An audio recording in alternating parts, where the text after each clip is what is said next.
Guys आज की date में इन्वेस्ट करना एक बहुत बड़ा सवाल बन के रह गया है। बहुत से बड़े बड़े लोग आपसे ये कहते हैं कि आपके पास पैसा है तो आप यहाँ इन्वेस्ट करो, स्टॉक मार्केट में इतना पैसा लगाओ, म्यूचुअल फंड में पैसा लगाओ। लेकिन सवाल यहाँ पे ये आता है कि अगर हम पैसा लगाएं तो कहाँ पे लगाएं। Hey guys, coin and points में आपका स्वागत है। मैं अमन शर्मा लेके आया हूँ आपके लिए एक नई वीडियो, इन्वेस्ट कहाँ पे करें। देखो गाइज, आपने बहुत सारी ऐसी वीडियो देखी होगी जिसमें आपको बताया जाता है कि यहाँ पे इन्वेस्ट करें, वहाँ पे इन्वेस्ट करें, लेकिन उस पर ट्रस्ट करना थोड़ा सा मुश्किल हो जाता है हम जैसे आम लोगों के लिए। देखिए, मैं भी एक इन्वेस्टर हूँ। मैं भी अपनी सैलरी से थोड़ा थोड़ा पैसा लगा के इन्वेस्ट करता रहता हूँ। मैं 5 साल से इन्वेस्ट करता आ रहा हूँ। 2019 से मैंने स्टॉक मार्केट, म्यूचुअल फंड जैसे प्लेटफॉर्म में इन्वेस्ट करना शुरू कर दिया था। तब तक मुझे उस चीज़ का उतना ज्ञान नहीं था, तो मैं यूट्यूब वीडियोज़ में देखता था कि इन्वेस्ट करूँ तो कहाँ पे करूँ। तो बहुत से लोगों ने बहुत बड़ी बड़ी बातें कही थी कि यहाँ पे ऐसा करके ऐसे आप पैसा बना सकते हो, लेकिन उन चीज़ों के नाम वो बताते नहीं थे कि भाई कहाँ पे इन्वेस्ट करना। आखिरकार बताएं भी क्यों? क्योंकि ये थोड़ा सा रिस्की हो जाता है। तो सबसे पहले ज़रूरत होती है हमें रिसर्च और एनालिसिस करने की कि कैसे हम रिसर्च करें, कैसे हम एनालिसिस करें। देखिए गाइस, सबसे बड़ा तरीका है रिसर्च और एनालिसिस का। थोड़ा सा इसमें भले रिस्क थोड़ा ज़्यादा है, अगर आप ले सकते हो तो आप पहला ऑप्शन चुन सकते हो। खुद का एक पोर्टफोलियो बनाएं हमेशा इन्वेस्टमेंट का, उसमें पहले थोड़ा थोड़ा पैसा लगाएं। यानी कि अगर आपकी सैलरी 10,000 से 12,000 के बीच में है तो उसमें से कम 500 रुपये इन्वेस्ट करें। क्योंकि देखो, 500 रुपये या तो आप किसी पार्टीज़ में, शराब में उड़ा सकते हो, तो 500 रुपये आप इन्वेस्ट भी कर सकते हो। जबकि पार्टीज़ से आपको सिर्फ इंजॉयमेंट मिलेगा, लेकिन अगर आप पैसा कहीं इन्वेस्ट करते हो तो उसमें आपको रिटर्न भी मिल सकता है। रिटर्न मिलने के ज़्यादा से ज़्यादा 85% चांसेस होते हैं।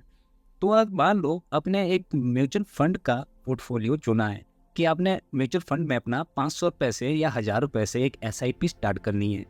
तो जब मैंने स्टार्टिंग किया तो मैंने पहले 1-2 SIP चालू की, उसमें मुझे अच्छा रिटर्न नहीं मिला। तो उसके बाद मैंने एक अच्छा सा म्यूचुअल फंड चुना जिसका नाम था क्वांट जो है एक स्मॉल कैप म्यूचुअल फंड भी है और मिड कैप म्यूचुअल फंड भी है और लार्ज कैप म्यूचुअल फंड भी है। तो मैंने स्मॉल कैप में सबसे पहले पैसा लगाया, जिसमें 1000 रुपये मैंने पर मंथली स्टार्ट किया। तो उसमें मैंने जहाँ तक देखा, मैं 1 या 2 महीने तक लॉस में रहा। उसके बाद उसने कभी अपना पोर्टफोलियो रेड मुझे दिखाया नहीं, ऑलवेज वो ग्रीन ही दिखाता रहा। फिर उसके बाद मैंने अपने दोस्तों को ये सजेस्ट किया कि आप इसमें पैसा अपना SIP स्टार्ट कर सकते हो। तो मेरे एक दोस्त ने जब पैसा लगाया, वो 3 साल से उस पर पैसा लगाता आ रहा था, तो उसने अच्छा रिटर्न कमाया। जबकि 3 साल में 36,000 का उसने कम से कम 70,000 रुपये वहाँ से रिटर्न निकाला। तो गाइस, आप भी मेरी तरह एक नॉर्मल आम इंसान हो सकते हो जो कि 10 से 15,000 सैलरी ले रहे होंगे या 20,000 तक सैलरी ले रहे होंगे, जिसमें आपके अपने खर्चे हैं। क्योंकि आम इंसान का सबसे इम्पोर्टेंट पार्ट है खर्चा, कि जब तक वो खर्चा नहीं करेगा तब तक उसकी लाइफ आगे नहीं बढ़ सकती। क्योंकि ये नेचुरली है, हम अपने खर्चे को कभी रोक नहीं सकते। घर के खर्चे, अपने खर्चे, फ़ोन के खर्चे, रिचार्ज के खर्चे, गर्लफ्रेंड के खर्चे, दारू के खर्चे, पार्टी के खर्चे, कपड़ों के खर्चे, खर्चे ही खर्चे। जब खर्चा कर ही रहे हो तो इन्वेस्टमेंट में खर्चा कर लो, वो कहीं कभी ना कभी आपको फ़ायदा भी दे सकता है। तो इसी तरह हमने अपना एक म्यूचुअल फंड का पोर्टफोलियो बनाया, जिसमें हम 1000 रुपये SIP करते आ रहे थे क्वांट में। तो इस क्वांट के जो म्यूचुअल फंड है, बहुत ही अच्छा म्यूचुअल फंड है। इसमें मैंने बहुत ही अच्छा रिसर्च एनालिसिस भी करा हुआ था। बहुत ही अच्छी कंपनियां इन्होंने ऐड करी हुई है, और भी बहुत से अच्छे अच्छे म्यूचुअल फंड आपको मिलेंगे अगर आप ढूंढोगे तो सबसे पहला सजेशन यही है कि रिस्क पे 500 रुपये से अपनी इन्वेस्टमेंट स्टार्ट करो। अगर आपको 3-4 महीनों में कोई रिजल्ट नहीं मिलता तो आप वहाँ से पैसा निकाल के कहीं और, उन्हीं पैसों को वहाँ से निकाल के कहीं और लगा दो, या तो फिर 1 साल का वेट करो। वैसे क्वांट के म्यूचुअल फंड में मुझे नहीं लगता कि आपको 4-5 महीने रेड देखना पड़ सके। जब कंपनियां अच्छी परफॉर्म करती है मार्केट में, तो क्वांट का म्यूचुअल फंड भी अच्छा परफॉर्म दिखाता है। अब बात करते हैं स्टॉक मार्केट की। स्टॉक मार्केट में गाइस, आप खुद की अपनी एनालिसिस करें, कोई सा भी स्टॉक पिक करें फॉर अपनी नॉलेज के लिए। गाइस, जब मैं ट्रेडिंग सीख रहा था तो मैंने ट्रेडिंग सीखने में ही 1 लाख का लॉस किया। ऐसा नहीं है कि मैंने कहीं से नॉलेज नहीं लिया, मैंने क्लासेस ज्वाइन की, मैंने स्ट्रैटेजी अपनाई, मैंने एवरीथिंग यूज़ किया अपनी लाइफ में ट्रेडिंग के लिए। ट्रेडिंग मेरा एक फेवरेट सब्जेक्ट था, जो कि स्टॉक मार्केट का।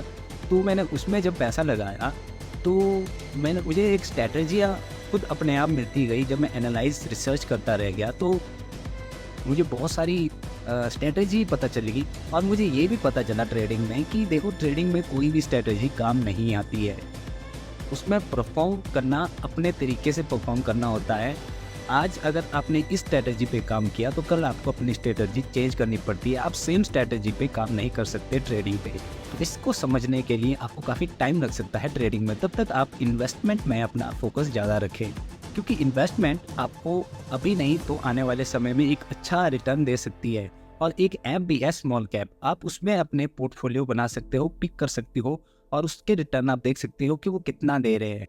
उस हिसाब से आप अपना पैसा भी ऐड कर सकते हो। आप चाहे 500 से स्टार्ट करो, चाहे 100 रुपये 200 रुपये से स्टार्ट करो, अपना एक पोर्टफोलियो स्टॉक मार्केट में होना जरूरी है। यूट्यूब में आप किसी से भी पूछ लो जाके, कोई भी आपको एग्जैक्ट चीज़ नहीं बताएगा, क्योंकि इसमें ये रिस्क रहता है कि कहीं आपने उनके कहे हुए स्टॉक पे या कहे हुए म्यूचुअल पे अगर आप पैसा लगाते हो, अगर आप लॉस करते हो तो उनको कहीं गालियाँ ना पड़ जाए या कुछ ऐसा वैसा। तो मैं भी ये नहीं कह रहा हूँ कि आप जिस म्यूचुअल फंड में मैंने पैसा लगाया आप भी उसी में पैसा लगाओ। आप खुद की रिसर्चेस करो। अगर आप रिसर्च करने में अपना ज़्यादा दिमाग ख़राब नहीं करना चाहते तो बस इतना देखो कौन से ज़्यादा रिटर्न दे रहा है, उसमें थोड़ा सा रिस्क लगाओ, उसमें थोड़ा थोड़ा पैसा डालते रहो। आपको खुद अपने आप समझ आ जाएगा कि आपको पैसा लगाना कहाँ है। एक क्यूरियोसिटी आपके अंदर जागेगी, एक एक्साइटमेंट जागेगी रिसर्च करने के मामले में। तो गाइस, ये मेरा नया चैनल है, मैंने अभी निकाला है इन्वेस्टमेंट से रिगार्डिंग। मैंने सोचा जब मैं अपने दोस्तों को एडवाइस करता हूँ कि कहाँ पैसे कैसे इन्वेस्ट करना है, कहाँ इन्वेस्ट करना है, तो मैंने सोचा अपने दोस्तों के साथ क्यों ना आपको भी साथ साथ में ग्रो करूँ, क्योंकि आप भी तो एक दोस्त जैसे ही हो, है ना। जब मैं उनके काम आ सकता हूँ तो मैं आपके भी काम आ सकता हूँ। देखिए, RD, FD और PPF ये भी एक इम्पॉर्टेंट पार्ट है हमारी लाइफ की, ये भी होना बहुत ही ज़रूरी है। तो आप अपनी सैलरी का कुछ पार्ट कुछ जगह इन्वेस्ट करते रहें, ताकि आप अपने पैसे को सिक्योर रख सके, अपनी फंडिंग को जो है सिक्योर रख सके और आने वाले समय में वो आपके काम आ सके। देखिए, सेविंग अकाउंट बना के कोई फ़ायदा नहीं है। सेविंग में अपना पैसा रखोगे तो वो बहेगा, क्योंकि पैसा एक फ्लो है, एक पानी का बहाव है, उसे आप रोक नहीं सकोगे। जितना रोकोगे वो उतना फटेगा, मतलब वो तोड़ के निकलेगा। लेकिन आप सेविंग को कभी कंट्रोल नहीं कर सकते हो। तो कंट्रोल यही चीज़ें होती है जो हमने इन्वेस्ट किया होता है, जो हमने लॉन्ग टर्म के लिए इन्वेस्ट किया होता है, जहाँ से हम पैसा निकाल नहीं सकते। तो लेकिन म्यूचुअल फंड में आप कभी पैसा निकाल सकते हो, उसमें तो कोई दिक्कत नहीं। स्टॉक मार्केट में भी आप कभी पैसा निकाल सकते हो, लेकिन आपको एक नॉलेज आ जाएगा, एक एक्सपीरियंस आ जाएगा इस चीज़ का। लेकिन आज की डेट में देखा जाए तो ये स्टॉक मार्केट, म्यूचुअल फंड आज की डेट में बच्चे कर रहे हैं। तो मतलब हर कोई उसमें घुस रहा है। अब इसे ये भी कह सकते हैं कि एक लोकल इन्वेस्टमेंट है। अगर प्रोफेशनली आप जानना चाहते हो कि प्रोफेशनली इन्वेस्टमेंट कैसे करें, कि आने वाले समय में कहाँ पे ज़्यादा पैसा लगाए, तो चैनल को जरूर सब्सक्राइब करके रखिए और बेल आइकन दबा के रखिए, क्योंकि अगली वीडियो में बताने जा रहा हूँ कि 2025 तक आप कहाँ पर अपना पैसा इन्वेस्ट कर सकते हो आने वाले समय में, जो कि आपको अच्छा रिटर्न देगा, जहाँ पे आपका अच्छा खासा प्रॉफिट बन सकता है, आपका पैसा ग्रो कर सकता है आपके लिए। तो अगर आप भी मेरी तरह एक आम इंसान हो तो चैनल को सब्सक्राइब करें, लाइक करें, शेयर करें और कमेंट में बताएं कि आपको किस तरह की स्ट्रैटेजी पसंद है, या आपको किस तरह की इन्वेस्टमेंट ज़्यादा पसंद है। तो मिलते हैं अगली उसी वीडियो के साथ। तब तक के लिए हमारे साथ बने रहिए और बहुत सारा प्यार देते रहिए वीडियो को। मिलते हैं नेक्स्ट वीडियो में। Take care, bye bye.